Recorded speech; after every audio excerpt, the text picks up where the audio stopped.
Yeah, so To the Ends of the Earth sort of came out of my first experience of making a film, Whitewater Black Gold. And in that, learning about the tar sands, I learned that there's this huge part of the story that just isn't being told, and that's the economic piece. So we're going to the ends of the earth literally to find our resources nowadays. So what does it mean for our economy that we're doing these things, that we're traveling down what I call the resource pyramid? And so I wanted to make a film that looked at the economics of extreme energy, tar sands, fracking, Arctic oil, these kinds of things, and looked at whether it created a sufficient amount of energy to run our globalized society, and whether or not it created jobs and prosperity. So that was my driving motivation to make this film.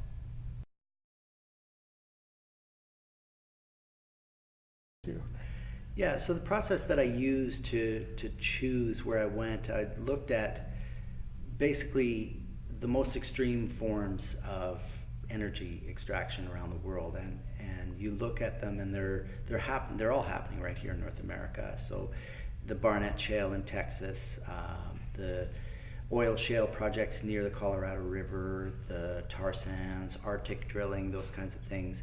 And what I was shocked to find out was how incredibly prevalent these are, and what a big part of our energy mix that these kind of energy projects are taking up. And also learning about how it's not just these energy projects, but the supplementary energy projects that are created just to feed, what I call feeding the beast, right?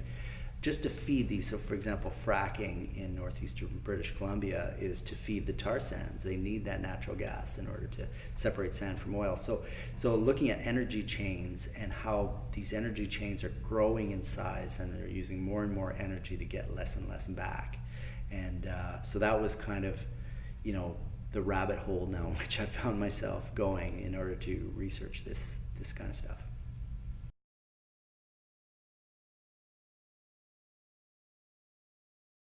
Yeah, so different cultural locales to screen the film. I've screened it, everywhere from Utah, and very conservative Republican kind of state. Screened in film festivals down there, coming to a place that's really quite progressive like Quebec. I think the fundamentals are the same. I'm talking about economics. I'm not framing it in the lens of right versus left and that kind of thing, and that was really important to me. Just the facts. Let's talk about the facts. And what are the facts? Well, the facts are extreme energy is not creating jobs, it's not creating prosperity, it's a non-starter as far as an energy system going ahead. It doesn't create enough surplus energy.